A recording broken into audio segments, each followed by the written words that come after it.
Isso pode ser quebrado, né, o presidente Trump.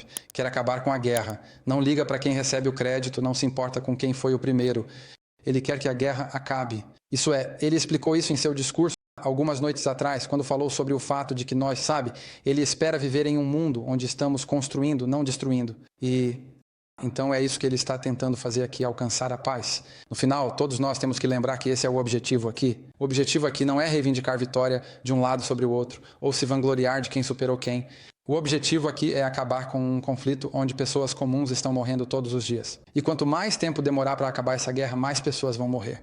Essa guerra vai acabar, eventualmente, com um acordo negociado. Ela não vai terminar com uma solução militar. O problema é que, a cada dia que passa, e quanto mais tempo demorar, mais pessoas vão morrer e mais destruição haverá. E é isso que o motiva. 100% motivado inteiramente por trazer a paz. E é isso que buscamos fazer aqui. Então, na minha opinião, que acredito que o presidente também já expressou publicamente, é a opinião dele, na verdade, que eu compartilho, de que a única maneira de conseguirmos um avanço neste momento, depois do que aconteceu aqui, é o presidente se envolver diretamente, provavelmente em um nível pessoal, e determinar de uma vez por todas o que é que o lado russo realmente quer. E se a paz é possível. Senhor secretário, foi anunciado hoje que o senhor irá a Roma para a missa inaugural do Papa. O Papa Leão, em diferentes momentos de sua vida, falou com paixão sobre a situação dos migrantes. Como o senhor concilia o que o Vaticano disse sobre compaixão pelos migrantes com a política do governo Trump?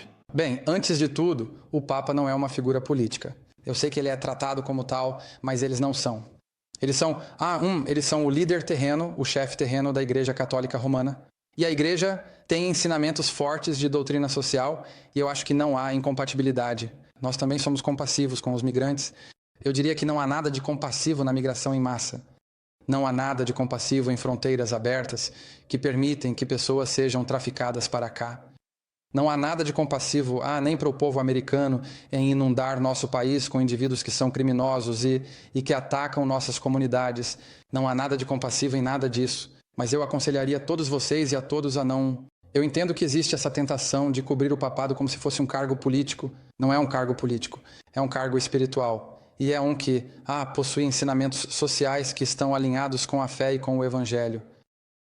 Mas eu não acredito que isso seja incompatível com uma política nacional que tenta prevenir a migração em massa, o que não é compassivo com as pessoas que estão sendo traficadas para o nosso país e também não é compassivo com as pessoas do país que sofrem gravemente quando 1 milhão de pessoas entram aqui ilegalmente. Se 1.000 dessas pessoas forem criminosos perigosos, isso representa muitas vítimas. E isso também não é justo e não é compassivo. Então, aliás, quero dizer... E não falo isso de forma sarcástica, mas o Vaticano tem regras sobre quem pode entrar e quem pode ter lugares para ficar. Então, todo lugar tem isso, é simplesmente o que se faz para proteger a sua soberania. Nós somos a nação mais compassiva do mundo. Todos os anos, 1 milhão de pessoas migram legalmente para os Estados Unidos de forma permanente, residência permanente. Nenhuma outra nação é tão compassiva quanto nós e fazemos isso há muito tempo. Mas não podem ser 5 milhões de pessoas por ano vindo, com 4 milhões ilegalmente. Isso não é sustentável e não há nada de compassivo nisso para os americanos. Senhor secretário, eu só queria saber o que a administração está fazendo no momento para aproximar o presidente Trump e o presidente Putin. Quero dizer, estão sendo enviadas mensagens e em quanto tempo você acha que tal encontro pode acontecer? Bem, eu não sei sobre o cronograma disso. O presidente, vai ter que decidir isso. E quero dizer, não há... Isso é apenas uma avaliação que o presidente compartilhou hoje, com a qual concordo totalmente, e agora teremos que descobrir como colocar isso em prática. Provavelmente vamos esperar até que ele termine a viagem, pois o presidente ainda está no exterior.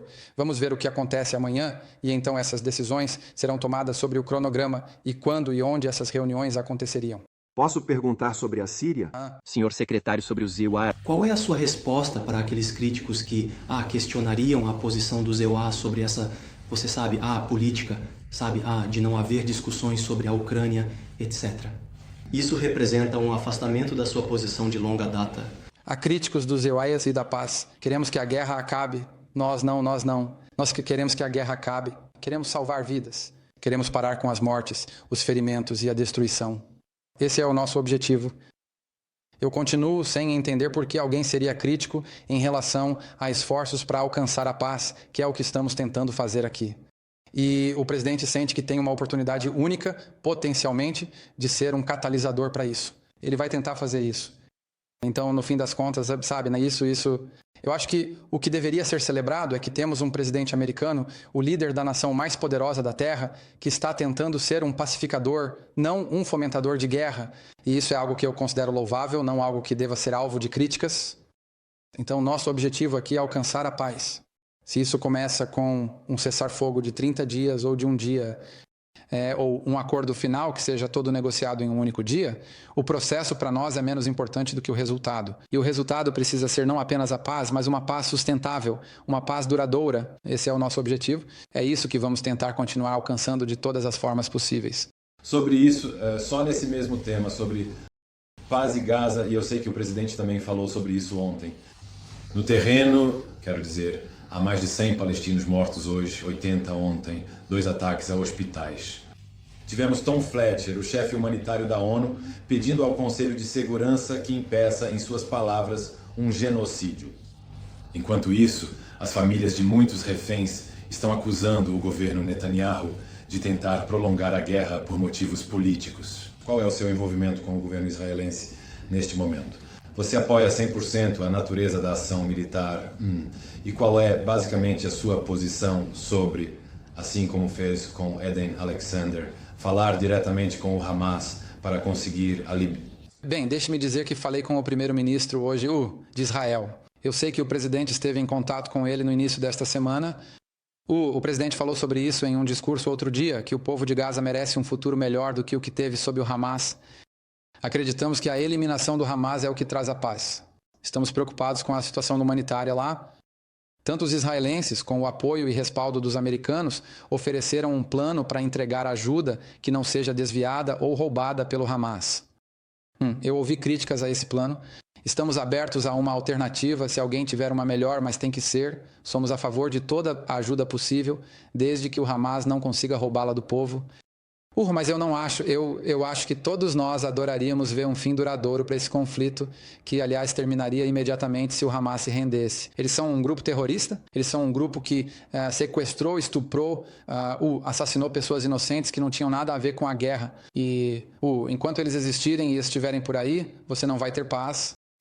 Esse não é um grupo pacífico. Esse é um grupo que deliberadamente, em 7 de outubro, cometeu crimes horríveis, o que desencadeou esse conflito. Dito isso, nós não somos imunes ou de forma alguma insensíveis ao sofrimento do povo de Gaza, e eu sei que há oportunidades aqui para fornecer ajuda a eles. Existe um plano que foi proposto, que foi criticado por alguns, mas ele permite que as pessoas recebam ajuda sem que o Hamas a roube. E continuaremos trabalhando nesse sentido de maneiras que consideramos construtivas e produtivas. E quanto às negociações, vocês estão em contato direto com o Hamas e, continuariam fazendo isso se for um caminho possível?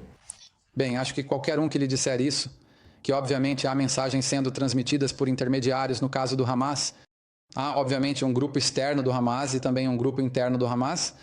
Esta é uma organização terrorista, este é um grupo assassino que ainda continua mantendo reféns inocentes e os corpos e restos mortais de reféns mortos também. Todos eles deveriam ser libertados imediatamente. Essa tem sido nossa posição desde o início. Eles nunca deveriam ter sido capturados. Novamente, continuamos, isso segue sendo nossa posição, e se houver um papel que possamos desempenhar para promover a libertação desses reféns e a devolução desses restos mortais às famílias, e tivermos a chance de ajudar, faremos isso. Não vou comentar mais sobre os detalhes porque não quero colocá-los em risco, mas basta dizer que sabemos que há outros envolvidos. Cataris e egípcios estiveram envolvidos, os turcos estiveram envolvidos. Vários países participaram na transmissão de mensagens e obtenção de resultados. E estamos muito felizes em ver Eden Alexander de volta em casa com sua família. Foi algo muito animador, mas sabemos que há muitos que ficaram para trás. Queremos ver todos eles libertados.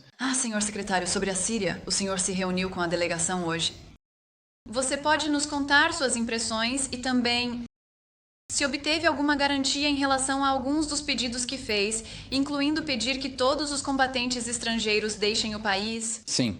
Olha, eu acho que, obviamente, este é um novo relacionamento. Agora nos conhecemos eles há 24 horas, então é algo que acreditamos que uma Síria pacífica e estável seria uma das melhorias mais dramáticas na região em muito tempo, e queremos fazer tudo o que pudermos para ajudar a alcançar isso. Atualmente temos autoridades governantes lá que expressaram, não abertamente e repetidamente, que este é um movimento nacionalista voltado para a construção do país em uma sociedade pluralista, na qual todos os diferentes elementos da sociedade síria possam viver juntos. Eles manifestaram interesse em viver em paz com todos os seus vizinhos, incluindo Israel. Eles demonstraram interesse em expulsar combatentes estrangeiros, terroristas e outros que desestabilizariam o país e são inimigos dessa autoridade de transição. E eles pediram nossa ajuda. Então vamos tentar ajudá-los. Agora, obviamente, queremos ver progresso sendo feito e acompanharemos cada passo que eles derem e será um caminho longo porque já faz muito tempo. Então reconhecemos isso. Mas esta é uma oportunidade histórica e, se for bem sucedida, terá um efeito transformador e dramático na região. Eu diria que a Síria é um lugar onde pessoas de diferentes religiões e origens viveram lado a lado por muito tempo. É só nos últimos 10 anos, sob o governo brutal de Assad, em que ele gaseou e assassinou seu próprio povo, onde ele criou o caos que permitiu a entrada de combatentes estrangeiros no país, transformando-o em um campo de jogos para realizar ataques externos, onde o Irã viu uma oportunidade de entrar e patrocinar seus grupos, tornando o local uma rota do terrorismo para fortalecer o Hezbollah. Foi apenas nos últimos 10 anos que vimos de 6 a 8 milhões de pessoas sendo expulsas desse país. Então, nós queremos ser úteis. O presidente disse que, se eles quiserem dar esses passos adiante, vamos fazer o que pudermos, trabalhando com nossos parceiros na região para ajudá-los. E eu espero que seja bem sucedido, porque se for, há 2 caminhos aqui. Um será o sucesso e teremos uma grande transformação na região, ou então haverá uma guerra civil brutal que vai desestabilizar a região. Nós preferimos a primeira opção, não a segunda. E vamos fazer tudo o que estiver ao nosso alcance para ajudar a concretizar isso. No fim das contas, caberá aos líderes locais fazer isso acontecer, enfrentando desafios significativos. A boa notícia é que há parceiros regionais como Turquia, Arábia Saudita, Catar e Emirados Árabes Unidos dispostos a contribuir. E, francamente, o levantamento das sanções, seus primeiros efeitos serão sentidos não porque dólares americanos vão entrar, mas porque nossos parceiros regionais agora poderão investir dólares que permitirão não apenas formar um governo capaz de fornecer serviços básicos, mas também possibilitarão o trabalho de reconstrução. Uma das coisas que eles expressaram hoje e para a qual estão pedindo nossa ajuda é identificar armas de destruição em massa, armas químicas e assim por diante, identificar esses locais e removê-los do país. Como eles disseram hoje, são vítimas do uso de armas químicas. Eles não querem que essas armas químicas fiquem armazenadas em nenhum lugar do país deles, mas você sabe, não é só chegar lá e pegar um monte de armas químicas e colocar em um caminhão. Isso exige conhecimento técnico, tanto para identificar onde elas estão localizadas, quanto para removê-las com segurança, e eles pediram nossa ajuda nesse sentido e estamos dispostos a fornecê-la. Sobre o levantamento das sanções, obviamente esse é um processo bastante complicado. Você tem uma estimativa de quanto tempo isso pode levar e também de quanto tempo de antecedência o Departamento de Estado e o Tesouro receberam para começar esse processo de encerramento? Bem, esse era um caminho que já estávamos trilhando, então já fazíamos o trabalho, a preparação para isso. O ministro das Finanças deles recebeu um visto para viajar a Washington, D.C. há 2 semanas. O ministro das Relações Exteriores deles recebeu um visto há 1 semana para ir a Nova York e se encontrar com o nosso representante na ONU. Eu estava programado para vir aqui e me reunir hoje com o ministro das Relações Exteriores. Eu estava com o presidente quando ele tomou a decisão de fazer isso e incluiu em seu discurso. Então, temos feito um trabalho preparatório nesse sentido. O cerne dessas sanções é estatutário, sob a Lei César. Tive membros do Congresso de ambos os partidos pedindo para que usássemos as autoridades de isenção previstas nessa lei. Mas, e é isso que o presidente pretende fazer. Essas isenções precisam ser renovadas a cada 180 dias. No final das contas, se fizermos progresso suficiente, gostaríamos de ver a lei ser revogada, porque vai ser difícil encontrar pessoas dispostas a investir em um país quando, em 6 meses, as sanções podem voltar. Ainda não chegamos lá. Isso é prematuro. Acho que queremos começar com a isenção inicial, que permitirá que parceiros estrangeiros que desejam enviar ajuda possam começar a fazê-lo sem correr o risco de sanções. Acredito que, à medida que avançarmos, esperamos estar em breve, ou um dia, em posição de ir ao Congresso e pedir que as sanções sejam removidas permanentemente. Senhor secretário, seus comentários sobre migração em massa. Obviamente é correto dizer que não é compassivo. A jornada que os migrantes precisam enfrentar é claramente devastadora. Eu acho que a preocupação que as pessoas têm sobre compaixão é que elas pensam, sabe, na mega prisão em El Salvador, acusada de tortura e de uma super geopolitização dos prisioneiros, e dizem, sabe, essas são políticas de dissuasão, com certeza, mas não são compassivas. Gostaria de saber como o senhor responderia a isso. Não, essas prisões, isso tudo é propaganda anti-Bukele. Simplesmente não é verdade. Human rights. Elas estão erradas. Elas odeiam o Bukele e por isso inventam essas coisas e podem fazer isso se quiserem, mas isso não é verdade. As pessoas transferidas deste país eram criminosos perigosos. Essas pessoas não eram migrantes, eram criminosos. Migrantes vêm e violam a lei de imigração. São deportadas aos seus países de origem. Esses são criminosos perigosos que a Venezuela não aceitaria. Eram membros de gangues treinados em água e membros da MS-13, que são salvadorenhos, que foram deportados para seu país e são criminosos. E a afiliação a gangues é um crime em El Salvador. E é por isso que eles puderam... Você nem conseguia viver em El Salvador. Você não podia andar nas ruas de El Salvador e agora é um dos países mais seguros da região. É por isso que o presidente Bukele tem, sabe, mais de 90% de aprovação. Então, mas voltando ao seu ponto, há uma diferença entre um migrante e um migrante criminoso. E esses são, se alguém está neste país ilegalmente, nossa lei diz que deve ser deportado para seu país de origem e a maioria dos países aceita seus migrantes, alguns não.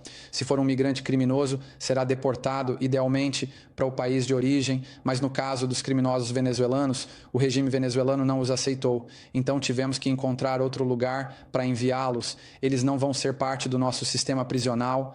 Porque você sabe onde as gangues de prisão crescem e se espalham? Dentro das prisões. Foi assim que a MS-13 surgiu do sistema prisional da Califórnia. E depois migrou para El Salvador. E claro, ela tem presença nos Estados Unidos. Então eu acho que no fim das contas eu teria muito cuidado com isso, porque a migração ilegal é uma coisa. Migração ilegal por atores criminosos que entram neste país e cometem crimes horríveis é uma categoria totalmente diferente. Quem são essas pessoas? As pessoas deportadas precisam voltar para seus comparsas e continuar como membros de gangues criminosas em El Salvador. Se pudessem ser enviadas para na Venezuela e a Venezuela aceitasse, mas o presidente Bukele já se ofereceu para enviá-las para lá, também há membros da gangue MS-13 que são salvadorenhos e esses estão naquela prisão. Nós deportamos alguns deles e, obviamente, eles são cidadãos salvadorenhos. Eles não são cidadãos americanos. Eles são cidadãos salvadorenhos que estão ilegalmente nos Estados Unidos e são membros de gangues e eles estão sob a jurisdição de as leis do seu país, então não vamos opinar sobre as leis do país deles. No caso dos membros de gangues venezuelanos, teríamos enviado para a Venezuela, mas a Venezuela não aceitou. É só que estive preso sem sentença. Não houve processo. Lá certamente haveria sentença. Eles são membros de gangues que estavam no país ilegalmente. Nós oferecemos enviá-los para a Venezuela. Os venezuelanos não os aceitaram, então achamos outro local. Onde eles não vão ficar é no sistema prisional dos SEUA, recrutando novos membros enquanto presos, para sair e cometer ainda mais crimes em nosso país. Eu também estava morando na frente do local. Tivemos conversas com vários países, sabe, mas não vou comentar quais são neste momento. Nada foi finalizado. O Estado independente para estudantes indígenas no primeiro evento teste é uma tentativa do Estado Federal de liberar a cúpula da OTAN? Isso é natural? Não. Não sei de onde isso está vindo. Retomar simplesmente o Conselho Russo no contexto da Ucrânia. Isso também não foi discutido hoje. Quero dizer, isso pode acontecer, mas eu não discuti isso. Sobre o primeiro ponto, vários membros hoje, nossos colegas, levantaram Zelensky sendo convidado, eu falei, nós não nos opusemos a isso. Quero dizer, obviamente, estamos trazendo os países do Indo-Pacífico para a OTAN. Hoje convidamos o ministro das Relações Exteriores da Síria para vir aqui e se encontrar comigo. Tantos líderes que não são membros da OTAN são convidados para conferências da OTAN. Eles não participam da reunião de líderes, mas são convidados para a conferência. O mesmo acontece com nossos parceiros do Indo-Pacífico. Mas eu não sei de onde você está tirando esses relatos. Você pode falar para a turma quão importante é essa visita? E qual é a sua opinião sobre Coppola até agora como católico praticante? Eu tive 12 anos de educação católica. Eu não escuto. Gente, talvez eu só analise isso de forma diferente. Vou dizer para vocês, eu sou católico romano. Acredito que o Papa é o sucessor de Pedro, nomeado por sucessão apostólica e pela intervenção do Espírito Santo através dos cardeais. E uma coisa que posso dizer é que a única instituição que existia há 2000 anos e ainda existe é a Igreja Católica, a Igreja Universal, e eu tenho fé nesse sistema. Já tivemos papas muito bons, já tivemos papas ruins, mas ainda temos uma igreja. E acho que isso demonstra a força da igreja e a sua validade. E como católico romano, acredito que é porque o Papa, o Bispo de Roma, é o herdeiro do poder. Esse poder foi deixado a Pedro pelo próprio Jesus e tem sido transmitido ao longo das gerações. Nenhuma outra instituição humana teria conseguido sobreviver aos altos e baixos que a igreja enfrentou. O que a manteve foi o fato de ele ser a rocha e sobre essa rocha ele construiu a igreja. É nisso que acredito profundamente e é assim que analiso a situação. Eu simplesmente não o vejo como um líder político. Ele pode ter opiniões políticas e a igreja tem ensinamentos sociais que influenciaram muito do que digo e faço na política, especialmente nos últimos anos. Fiz um discurso na Universidade Católica em 2018, que foi baseado em uma encíclica de um Papa, Leão. Então, eu, mais novamente, não vejo o papado como um cargo político. Eu o vejo como um cargo espiritual. Certo? Obrigado. Muito obrigado.